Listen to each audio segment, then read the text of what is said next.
Colonel, I have infiltrated NX Gamer's article database. It looks like he's working on some new experimental style of retro articles. He has links with STR UK and some others who made requests on this.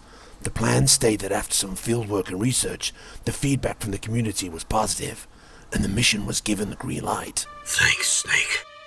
I owe you one. No problem, Colonel. These new articles are called Retroperspective. Now these are designed to look back at past classics or popular games both from a technical level and will involve some analysis including my bespoke performance tools and audio-visual presentation. Along with the gameplay story, it will also be far more encompassing than a few day or week old review can ever be, although these are still great and worthwhile.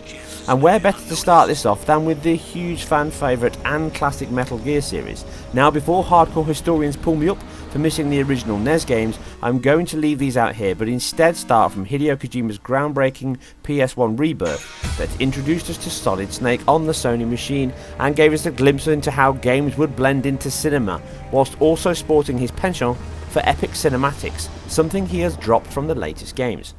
Metal Gear Solid Tactical Espionage, to give it its full title, was something of a pioneer in many ways. It was one of the first and biggest games to be made by a third party, but exclusive for one platform. A third party exclusive before it even became a thing. Sure, we had Ridge Racer at launch from Namco, but this game and series became famous on Sony hardware, even though it never was and is not a Sony franchise. Hideo Kojima is a complex man. Many admire him, some not so, but no one can deny his talent or ability to surprise, reinvent and create worlds and characters unlike any others. Moving on from his NES days and graced with the power of the PS1 and Ken Kutaragi's VLSI and Risk Chip combo allowed Hideo to move into his style he is far more known for, being one of the first to venture into the filmic style of games. Now this may need some explanation and my opinion of what it actually is. Firstly, this does not mean cutscenes only or a flat linear path. This is the use of camera angles within gameplay or mixing high octane set pieces into gameplay, with high quality voiceover scripts and soundtracks, essentially a Hollywood blockbuster game. But he does all this without ever losing sight that it is a game, and he also stays true to gaming roots and more predominantly the formula of many a great Japanese game over the years. Snake is a complete Western anti-hero, not so coyly based on John Carpenter's and Kurt Russell's own Snake Plissken from Escape from New York. Aside the eye patch that would appear later in the series, the resemblance is crystal clear. What is never so clear is what makes him tick and just where his ideals are placed. Within this now rooted saga, we pick up with Snake forced out of retirement and back into Black Ops wet work, infiltrating Alaska's Fox Archipelago and Shadow Moses Island, with his old colonel officer pulling him in for one last mission.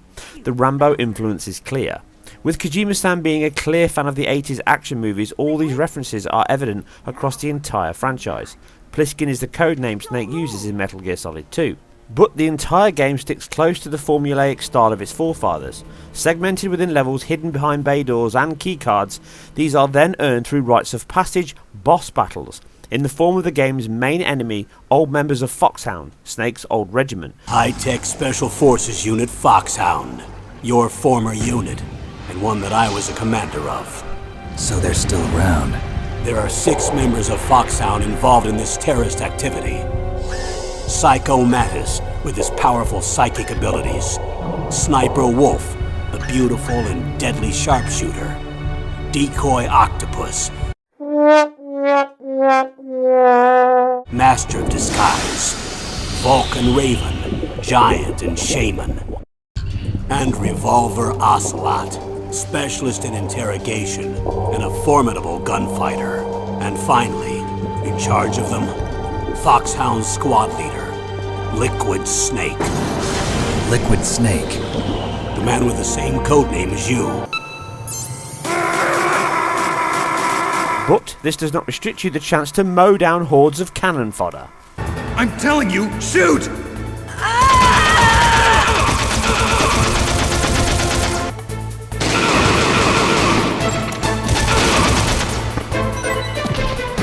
These all occupy an extreme level of fantasy and style that adheres them to the game's story well.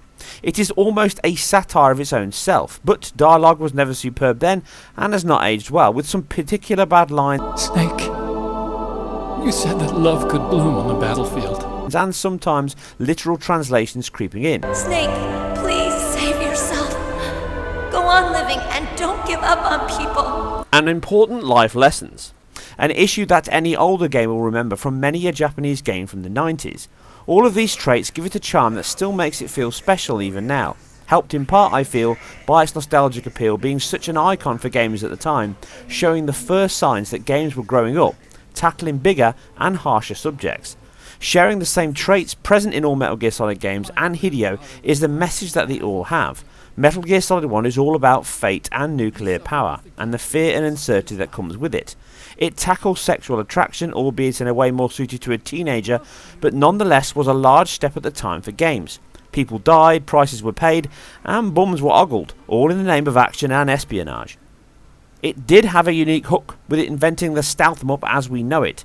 Instead of the normal one-man army that left destruction and death in his wake, Snake not only was better suited to taking the path of least resistance, aided by the Soliton radar in the top right that shows the cone of view from Snake and any other enemy or camera within range. This change of pace and style made it a thinking man shooter before it was even a thing. Getting spotted was never a good thing, and genuine tension came from trying to elude the camera sweeps and guard patrols.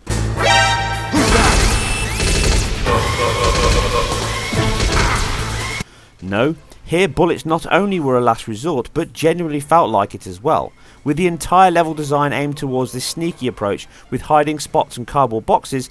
The boss battles flipped this with much more melodrama and action, but most still forced you to outwit your adversary more than simply fill them with lead. It was nothing like any other game at the time, and in so many aspects it really was an example of next-gen games. The game was also a looker at the time, which may be hard to believe now, proving that 3D was indeed the future with it for the time. Highly detailed texture models and scenery. Much use of sprites over polygon was the key to the PS1's visual arsenal. You can see the simple polygons with Gurud shading as textures are turned off for explosion effect, working with wrapped sprites which were used within the 3D world to create depth and foliage within the limited polygon budget. One of the weaker sides of the PS1's only shifting around 180,000 textured polygons per second. Metal Gear Solid helps this by having many scenes with a fixed view, mostly in the isometric angle. All this was presented in a native 320 by 240 display, which was the norm for the time. HD TVs are not as kind to these older displays, highlighting its minuscule 3% resolution of current 1080 displays, or nearly 2 million less pixels than you currently get now.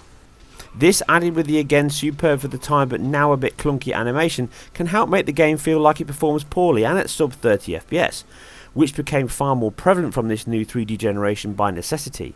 But in fact, from my framerate program you can see that it is indeed a very solid performer, with it holding a constant 30 update throughout the game's snowfield landscapes, action sequences, or again pioneer real-time cinematics. With this all fitting across 2 CD-ROMs and being originally designed for the 3DO machine, this was a huge bonus as the game started one of Kojima's biggest single divisive traits, his love of cutscenes. In fact, from my analysis, I can only find a few points in the game where it drops a frame here and there, nothing to worry yourself about. It breaks these up with Codec Chats at key points which relay vital info, story progression, game saves, and even helpful hints when you get stuck. With it showing Hideo's flair for breaking the mould, a vital character frequency can only be found on the case picture, which was a small anti-piracy trick too, one that would be futile in today's connected age, but in 1998 it was not such an issue.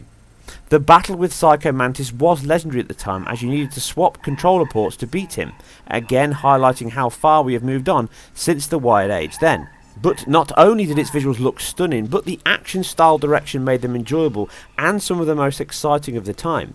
Made even more impressive knowing that the console was producing all of these on its own. And this is something that the team have stayed loyal with across all games. Aside from subtle instances, all games predominantly support real-time cinematics, right up to and including the forthcoming Metal Gear Solid 5. And I hope the majority of games across all platforms from now on in.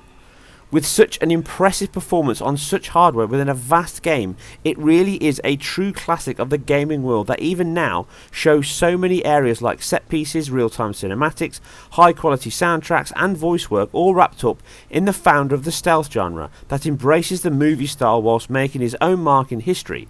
It truly started a story that this year we'll be able to see to its conclusion. Stay tuned soon for my next installment in the Metal Gear Solid Retroperspective as we delve under the skin of the sequel that makes its debut on the PS2 and managed to push the boundaries even further in tech, presentation and expectation, as Hideo once again created trolling before the world even knew the word existed, along with having the all-time classic and probably most loved and renowned trailer at E3. I'll see myself out and let Snake finish the video off in only a style that he can. All that's left to say is, You guys and girls take care, and I'll see you very soon on the next one. What are you doing? Returning it to its owner. I don't need a handkerchief. Why? I don't have any more tears to shed. I'm going to the underground base. We're out of time. I know. You'll have to protect yourself now. Don't trust anyone. Yeah. If I can't stop Metal Gear, this whole place will probably be bombed to hell. Yeah. We might not meet again. I'll hang on to my codec. I want to keep helping. You can leave anytime. Get a head start. A head start on your new life.